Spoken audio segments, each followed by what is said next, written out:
ರಾಜ್ಯದಲ್ಲಿ ಗೃಹಲಕ್ಷ್ಮಿಯರಿಗೆ ಜಮೆ ಆಗುತ್ತಿಲ್ಲ ಹಣ. ಫಲಾನುಭವಿಗಳ ಪಟ್ಟಿ ಪರಿಷ್ಕರಣೆ ಮಾಡಿದ ಸರ್ಕಾರ. ಹಲವು ಕಾರಣಗಳಿಂದ ಸಾವಿರಾರು ಮಹಿಳೆಯರು ಹೊರಕ್ಕೆ. ಏನಿದು ಮಾಹಿತಿ ನೋಡೋಣ. ಬಿಪಿಎಲ್ ಪಡಿತರ ಚೀಟಿದಾರರಿಗೆ ಅನ್ನಭಾಗ್ಯ ಯೋಜನೆಯ 5 ಕೆಜಿ ಅಕ್ಕಿ ಬಂದ್ ಆಗಲಿದೆ. ಆಹಾರ ಕಿಟ್ ವಿತರಣೆಗೆ ಸರ್ಕಾರದಿಂದ ಗ್ರೀನ್ ಸಿಗ್ನಲ್. ಮಹಿಳಾ ಉದ್ಯೋಗಿಗಳಿಗೆ ಮತ್ತೊಂದು ಗುಡ್ ನ್ಯೂಸ್ ಕೊಟ್ಟ ಮುಖ್ಯಮಂತ್ರಿ ಸಿದ್ದರಾಮಯ್ಯನವರು. ಇನ್ನು ಗೃಹಲಕ್ಷ್ಮಿ ಯೋಜನೆ ಜೊತೆಗೆ ಪಂಚ ಗ್ಯಾರಂಟಿ ಯೋಜನೆಗಳ ಸಮೀಕ್ಷೆ. ಪಂಚ ಗ್ಯಾರಂಟಿ ಯೋಜನೆಗಳ ಬಗ್ಗೆ ಶಾಕಿಂಗ್ ಮಾಹಿತಿ. ಎಲ್ಲ ಸುದ್ದಿಗಳನ್ನು ನೋಡೋಣ. ಶಾಲೆಗಳಿಗೆ ಮತ್ತೆ ರಜೆ ವಿಸ್ತರಣೆ. ದೀಪಾವಳಿ ಹಬ್ಬದ ನಂತರವೇ ಮತ್ತೆ ಶಾಲೆಗಳು ಓಪನ್. ಎಲ್ಲ ಸುದ್ದಿ ನೋಡೋಣ ಸ್ನೇಹಿತರೆ. ಇನ್ನು ಯಾವುದೇ ಕಾರಣಕ್ಕೂ ನಿಮ್ಮ ಮೊಬೈಲ್ ಫೋನ್ 100% ಚಾರ್ಜ್ ಮಾಡಬೇಡಿ. ಸಂಶೋಧನೆ ವೇಳೆ ಶಾಕಿಂಗ್ ಮಾಹಿತಿ ಬಹಿರಂಗ. ಎಲ್ಲ ಸುದ್ದಿಗಳನ್ನು ನೋಡೋಕ್ಕಿಂತ ಮೊದಲು ಪ್ರತಿಯೊಬ್ಬರು ವಿಡಿಯೋಗೆ ಲೈಕ್ ಮಾಡಿ. ನಮ್ಮ ಚಾನಲ್ಗೆ ಮೊದಲು ಬಾರಿ ಭೇಟಿ ಕೊಡ್ತಾ ಇದ್ರೆ ಸಬ್ಸ್ಕ್ರೈಬ್ ಮಾಡಿ ಸ್ನೇಹಿತರೆ. ಯಾವ ಊರಿನಿಂದ ವಿಡಿಯೋ ನೋಡ್ತಾ ಇದ್ದೀರಾ ಎಂಬುದನ್ನು ಕೂಡ ಕಮೆಂಟ್ ಮಾಡಿ. ಮತ್ತು ನಿಮ್ಮ ಖಾತೆಗೂ ಗೃಹಲಕ್ಷ್ಮಿ ಯೋಜನೆ ಹಣ ಜಮೆ ಆಗುತ್ತಿದೆಯಾ? ಆಗುತ್ತಿದೆ ಅಂದರೆ ಎಸ್ ಎಂದು ಮತ್ತು ಆಗುತ್ತಿಲ್ಲವೆಂದರೆ ನೋ ಎಂದು ಕಮೆಂಟ್ ಮಾಡಿ. ಹೌದು, ಈಗ ಮೊದಲಿಗೆ ಗೃಹಲಕ್ಷ್ಮಿ ಯೋಜನೆ ಫಲಾನುಭವಿಗಳಿಗೆ ಒಂದು ಶಾಕಿಂಗ್ ಮಾಹಿತಿ ಬಂದಿದೆ. ಕರ್ನಾಟಕ ಸರ್ಕಾರದ ಪಂಚ ಗ್ಯಾರಂಟಿ ಯೋಜನೆಗಳಲ್ಲಿ ಒಂದಾಗಿರುವ ಮಹಿಳೆಯರಿಗೆ 2,000 ರೂಪಾಯಿ ಪಾವತಿ ಮಾಡುವಂತಹ ಗೃಹಲಕ್ಷ್ಮಿ ಯೋಜನೆ ಬಗ್ಗೆ ಒಂದು ಶಾಕಿಂಗ್ ಮಾಹಿತಿ ಹೊರಬಿದ್ದಿದೆ. ಹೌದು, ಬೆಂಗಳೂರು ದಕ್ಷಿಣ ಜಿಲ್ಲೆ ಒಂದರಲ್ಲೇ 4,756 ಮಹಿಳೆಯರನ್ನು ಗೃಹಲಕ್ಷ್ಮಿ ಯೋಜನೆಯಿಂದ ಕೈ ಬಿಡಲಾಗಿದೆ. ಹೌದು, ಈ ಫಲಾನುಭವಿಗಳು IT ಅಥವಾ GST ರಿಟರ್ನ್ ಸಲ್ಲಿಕೆ ಮಾಡುವವರು ಎಂಬ ಒಂದು ಕಾರಣ ಕೊಟ್ಟು ಯೋಜನೆಯಿಂದ ಹೊರಗಿಡಲಾಗಿದೆ.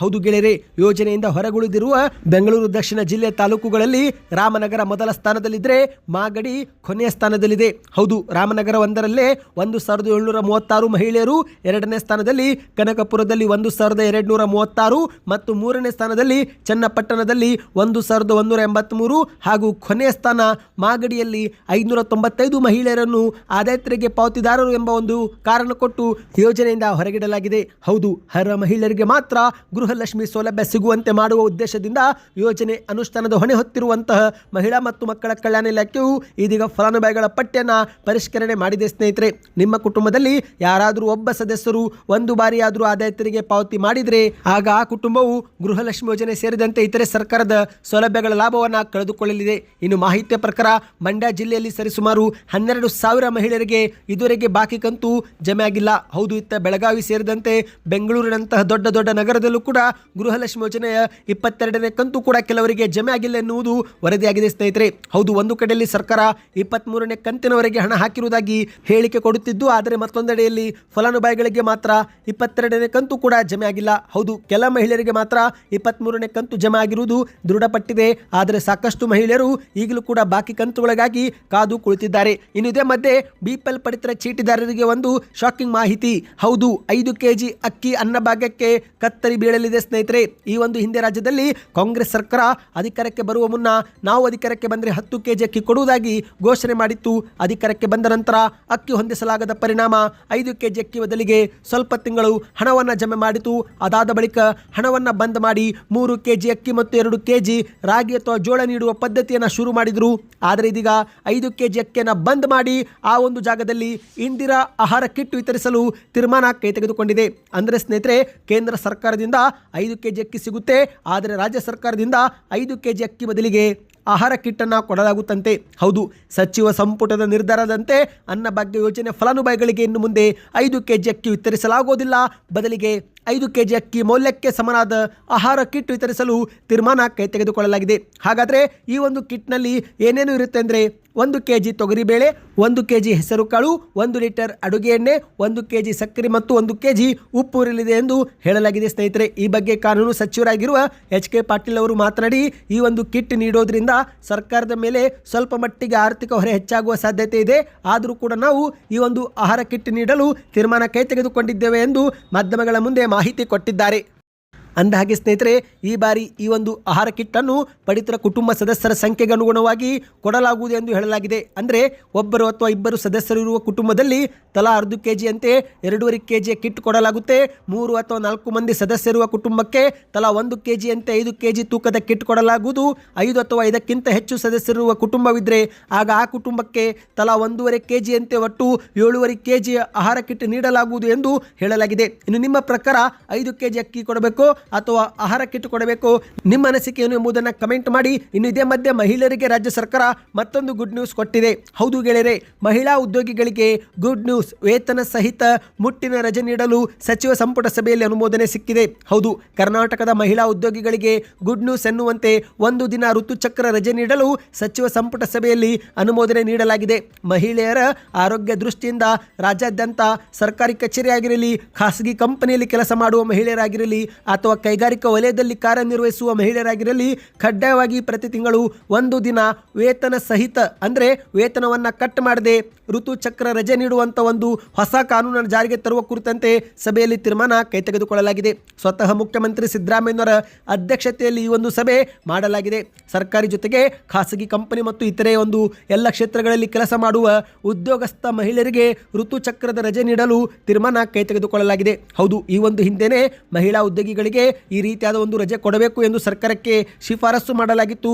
ಈಗ ಅದರ ಬೆನ್ನಲ್ಲೇ ಸರ್ಕಾರವು ಕೂಡ ಇದಕ್ಕೆ ಅನುಮೋದನೆ ಕೊಟ್ಟಿದೆ. ಸ್ನೇಹಿತರೆ, ಋತುಚಕ್ರ ಅವಧಿಯಲ್ಲಿ ಮಹಿಳೆಯರಲ್ಲಿ ಆಗುವ ಶಾರೀರಿಕ ಬದಲಾವಣೆ, ಸಂಕಷ್ಟ, ಸವಾಲು, ವಿಶ್ರಾಂತಿ ಅಗತ್ಯವಿದ್ದು ಹಾಗಾಗಿ ಸರ್ಕಾರ ಈ ಒಂದು ನಿರ್ಧಾರ ಕೈ ತೆಗೆದುಕೊಂಡಿದೆ. ಇನ್ನು ಸರ್ಕಾರದ ಈ ನಿರ್ಧಾರ ಹಿನ್ನೆಲೆಯಲ್ಲಿ ಇತರೆ ರಾಜ್ಯಗಳಾಗಿರುವ ಬಿಹಾರ, ಕೇರಳ, ಒಡಿಶಾ ಸೇರಿದಂತೆ ಹಲವು ರಾಜ್ಯಗಳಲ್ಲಿ ಕರ್ನಾಟಕದ ಈ ಹೊಸ ನೀತಿ ಜಾರಿಗೆ ಒಲವು ವ್ಯಕ್ತವಾಗಿದೆ. ಇನ್ನಿದೇ ಮಧ್ಯೆ ಮತ್ತೊಂದು ಮುಖ್ಯವಾದ ಮಾಹಿತಿಯತ್ತ ಹೋಗೋಣ ಸ್ನೇಹಿತರೆ.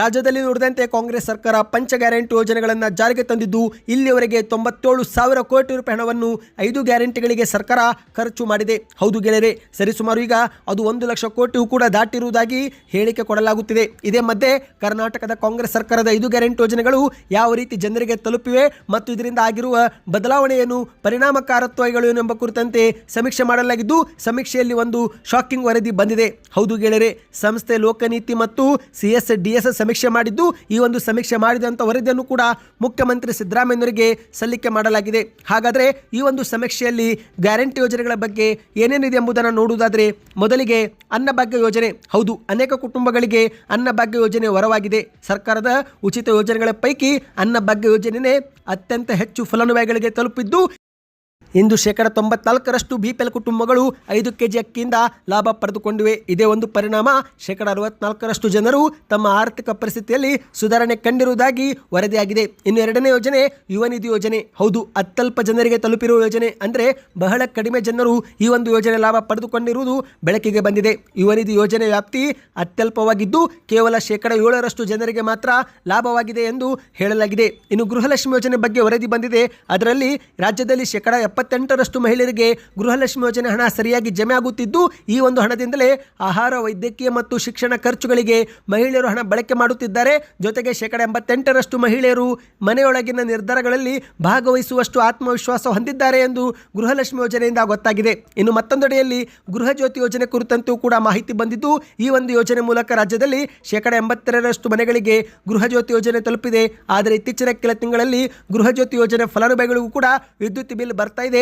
ಈಗಾಗಲೇ ಈ ಪೈಕಿ 74% ಕುಟುಂಬಗಳಿಗೆ ಗೃಹ ಜ್ಯೋತಿ ಯೋಜನೆ ಈಗಲೂ ಕೂಡ ಬರುತ್ತಿದ್ದು ತಿಂಗಳಿಗೆ ಸರಿಸುಮಾರು 500 ರೂಪಾಯಿ ಪ್ರತಿ ಕುಟುಂಬ ಉಳಿತಾಯ ಮಾಡಿಕೊಳ್ಳುತ್ತಿದೆ ಎಂದು ಗೃಹ ಜ್ಯೋತಿ ಯೋಜನೆ ಬಗ್ಗೆ ಗೊತ್ತಾಗಿದೆ. ಇನ್ನು ಉಚಿತ ಬಸ್ ಯೋಜನೆ ಆಗಿರುವ ಶಕ್ತಿ ಯೋಜನೆ ನಿಜಕ್ಕೂ ಹೆಣ್ಣು ಮಕ್ಕಳಿಗೆ ಶಕ್ತಿಯನ್ನು ಕೊಟ್ಟಿದ್ದು ರಾಜ್ಯದಲ್ಲಿ 96% ಮಹಿಳೆಯರು ಉಚಿತ ಬಸ್ ಪ್ರಯಾಣದಿಂದ ಸಾಕಷ್ಟು ಹಣವನ್ನು ಉಳಿತಾಯ ಮಾಡಿದ್ದಾರಂತೆ. ಹೌದು, ವಾರಕ್ಕೆ 250 ರೂಪಾಯಿಯಂತೆ ಒಂದು ತಿಂಗಳಲ್ಲಿ 1,000 ರೂಪಾಯಿವರೆಗೆ ಮಹಿಳೆಯರು ಶಕ್ತಿ ಯೋಜನೆಯಿಂದ ಹಣ ಉಳಿತಾಯ ಮಾಡಿಕೊಂಡಿರುವುದು ಕೂಡ ವರದಿಯಾಗಿದೆ. ಒಟ್ಟಿನಲ್ಲಿ ಸ್ನೇಹಿತರೆ, ಕಾಂಗ್ರೆಸ್ನ ಪಂಚ ಗ್ಯಾರಂಟಿ ಯೋಜನೆಗಳಿಂದ ಲಕ್ಷಾಂತರ ಜನರು ತಮ್ಮ ಬದುಕನ್ನು ಕಟ್ಟಿಕೊಳ್ಳುತ್ತಿರುವುದು ಈಗ ಸಾಬೀತಾಗಿದೆ. ಇನ್ನು ಇದೇ ಮಧ್ಯೆ ಜಿಲ್ಲೆಗಳ ಪ್ರಕಾರ ನೋಡಿದರೆ ಉತ್ತರ ಕರ್ನಾಟಕದ ಜಿಲ್ಲೆಗಳೇ ಅತಿ ಹೆಚ್ಚು ಗ್ಯಾರಂಟಿ ಯೋಜನೆಗಳ ಲಾಭ ಪಡೆದುಕೊಳ್ಳುವಲ್ಲಿ ಮುಂಚೂಣಿಯಲ್ಲಿದೆ. ಹೌದು, ಅನ್ನಭಾಗ್ಯ ಯೋಜನೆಗೆ ಕಲಬುರಗಿ, ತುಮಕೂರು, ಹಾಸನ ಮುಂಚೂಣಿಯಲ್ಲಿದ್ದರೆ ಗೃಹಲಕ್ಷ್ಮಿ ಯೋಜನೆಗೆ ಹಾಸನ, ಮಂಡ್ಯ, ಚಿಕ್ಕಮಗಳೂರು, ಬೆಳಗಾವಿ ಜಿಲ್ಲೆಗಳಲ್ಲಿ ಹೆಚ್ಚು ಮಹಿಳೆಯರಿಗೆ ಹಣ ಜಮೆ ಆಗಿದೆ. ಇನ್ನು ಗೃಹ ಜ್ಯೋತಿ ಯೋಜನೆ ದಕ್ಷಿಣ ಕನ್ನಡ, ಕಲಬುರಗಿ ಮತ್ತು ವಿಜಯಪುರ ಹಾಗೂ ತುಮಕೂರಿನಲ್ಲಿ ವ್ಯಾಪಕವಾಗಿ ತಲುಪಿದೆ.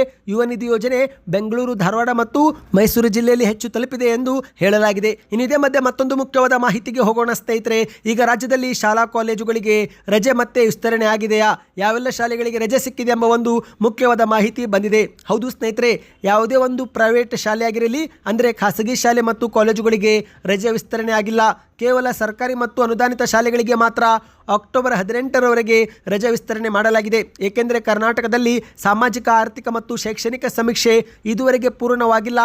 ಹಾಗಾಗಿ ಹೆಚ್ಚಿನ ಕಾಲಾವಕಾಶ ಬೇಕಾಗುವ ಹಿನ್ನೆಲೆಯಲ್ಲಿ ಕರ್ನಾಟಕದ ಶಿಕ್ಷಣ ಇಲಾಖೆಯು ಕೇವಲ ಸರ್ಕಾರಿ ಮತ್ತು ಅನುದಾನಿತ ಶಾಲೆಗಳಿಗೆ ಮಾತ್ರ ಅಕ್ಟೋಬರ್ 18ರವರೆಗೆ ರಜೆಯನ್ನು ವಿಸ್ತರಣೆ ಮಾಡಿದೆ ಸ್ನೇಹಿತರೆ. ಸಮೀಕ್ಷೆಗಾಗಿ ಶಾಲೆ ರಜೆ ವಿಸ್ತರಣೆ ಮಾಡಲಾಗಿದೆ. ಆದರೆ ಇದೇ ಕುರಿತಂತೆ ಜೆಡಿಎಸ್ನ ಯುವ ಘಟಕದ ರಾಜ್ಯಾಧ್ಯಕ್ಷ ನಿಖಿಲ್ ಕುಮಾರಸ್ವಾಮಿ ಅವರು ಆಕ್ರೋಶ ವ್ಯಕ್ತಪಡಿಸಿದ್ದಾರೆ. ಅದೇನೆಂದರೆ ರಾಜ್ಯ ಸರ್ಕಾರಕ್ಕೆ ವಿದ್ಯಾರ್ಥಿಗಳ ಭವಿಷ್ಯ ಮುಖ್ಯವಲ್ಲ, ಬದಲಿಗೆ ಜಾತಿ ಗಣತಿನೇ ಮುಖ್ಯವಾಗಿದೆ ಎಂದು ರಾಜ್ಯ ಸರ್ಕಾರದ ವಿರುದ್ಧ ಅವರು ಆಕ್ರೋಶ ವ್ಯಕ್ತಪಡಿಸಿದ್ದಾರೆ. ಈಗ ಇವರು ರಜೆ ಕೊಟ್ಟಿರುವುದು ನೋಡಿದರೆ ದೀಪಾವಳಿ ನಂತರವೇ ಶಾಲೆಗಳು ಪ್ರಾರಂಭವಾಗಲಿದೆ. ಅಂದರೆ ಸರಿಸುಮಾರು 1 ತಿಂಗಳ ಕಾಲ ಶಾಲೆಗಳಿಂದ ಮಕ್ಕಳು ದೂರವಿರುತ್ತಾರೆ. ಆದರೆ ಖಾಸಗಿ ಶಾಲೆಗಳು ಮಾತ್ರ ಎಂದಿನಂತೆ ಈಗಾಗಲೇ ಕಾರ್ಯನಿರ್ವಹಿಸುತ್ತಿವೆ. ಇದರಿಂದ ಲಕ್ಷಾಂತರ ಸರ್ಕಾರಿ ಶಾಲಾ ವಿದ್ಯಾರ್ಥಿಗಳ ಮೇಲೆ ಪರೀಕ್ಷೆ ವೇಳೆ ಪರಿಣಾಮ ಬೀರುತ್ತೆ ಎಂದು ನಿಖಿಲ್ ಕುಮಾರಸ್ವಾಮಿ ಅವರು ಆಕ್ರೋಶವನ್ನು ಹೊರಗಾಕಿದ್ದಾರೆ. ಹೌದು, ಖಾಸಗಿ ಶಾಲೆಗಳಿಗೆ ಯಾವುದೇ ರಜೆ ಘೋಷಣೆ ಮಾಡಿಲ್ಲ. ಆದರೆ ಸರ್ಕಾರಿ ಶಾಲೆಗಳಿಗೆ ರಜೆ ವಿಸ್ತರಣೆ ಮಾಡಿದ್ದರಿಂದ ಸರ್ಕಾರಿ ಶಾಲೆಯಲ್ಲಿ ಓದುವ ವಿದ್ಯಾರ್ಥಿಗಳಿಗೆ ಪರೀಕ್ಷೆ ಸಮಯದಲ್ಲಿ ತೊಂದರೆ ಆಗುತ್ತೆ ಎಂದು ನಿಖಿಲ್ ಕುಮಾರಸ್ವಾಮಿ ಅವರು ಅಸಮಾಧಾನ ವ್ಯಕ್ತಪಡಿಸಿದ್ದಾರೆ. ಇನ್ನಿದೀಗ ಕೊನೆಯ ಮುಖ್ಯವಾದ ಮಾಹಿತಿ ನೋಡೋಣ. ಯಾವುದೇ ಕಾರಣಕ್ಕೂ ನಿಮ್ಮ ಫೋನನ್ನು 100% ನೀವು ಚಾರ್ಜ್ ಮಾಡಬೇಡಿ. ಹೌದು, ಇಂದು ಅನೇಕ ಜನರಿಗೆ ತಮ್ಮ ಒಂದು ಮೊಬೈಲನ್ನು ಸಂಪೂರ್ಣವಾಗಿ ಚಾರ್ಜ್ ಮಾಡುವ ಅಭ್ಯಾಸವಿದೆ. ಬ್ಯಾಟ್ರಿ 100% ಚಾರ್ಜ್ ಆಗುವವರೆಗೂ ಚಾರ್ಜರಿಂದ ತೆಗೆಯೋದೇ ಇಲ್ಲ. ಇನ್ನು ಕೆಲವರು ರಾತ್ರಿ ಮಲಗುವಾಗಲೇ ಫೋನನ್ನು ಚಾರ್ಜ್ ಇಡುತ್ತಾರೆ. ಇದರಿಂದ ಬೆಳಗ್ಗೆ ಫೋನು ಬ್ಯಾಟ್ರಿ 100% ಕಾಣುತ್ತೆ. ಆದರೆ ಈ ಒಂದು ಅಭ್ಯಾಸವು ಕೂಡ ನಿಮ್ಮ ಮೊಬೈಲ್ನ ಬ್ಯಾಟ್ರಿಗೆ ಒಳ್ಳೆಯದಲ್ಲವಂತೆ. ಹೌದು, ತಜ್ಞರು ಹೇಳುವಂತೆ ಫೋನನ್ನು ಪದೇ ಪದೇ ಸಂಪೂರ್ಣವಾಗಿ ಅಂದರೆ 100% ಚಾರ್ಜ್ ಮಾಡುವುದರಿಂದ ಬ್ಯಾಟ್ರಿ ಬಾಳಿಕೆ ಕಡಿಮೆ ಆಗುತ್ತಂತೆ. ಹೌದು, ನೀವು ಕೂಡ 100% ಸಂಪೂರ್ಣವಾಗಿ ಚಾರ್ಜ್ ಮಾಡುವ ಅಭ್ಯಾಸವಿದ್ದರೆ ಈಗ ನೀವು ಅದನ್ನು ತ್ಯಜಿಸಬೇಕು.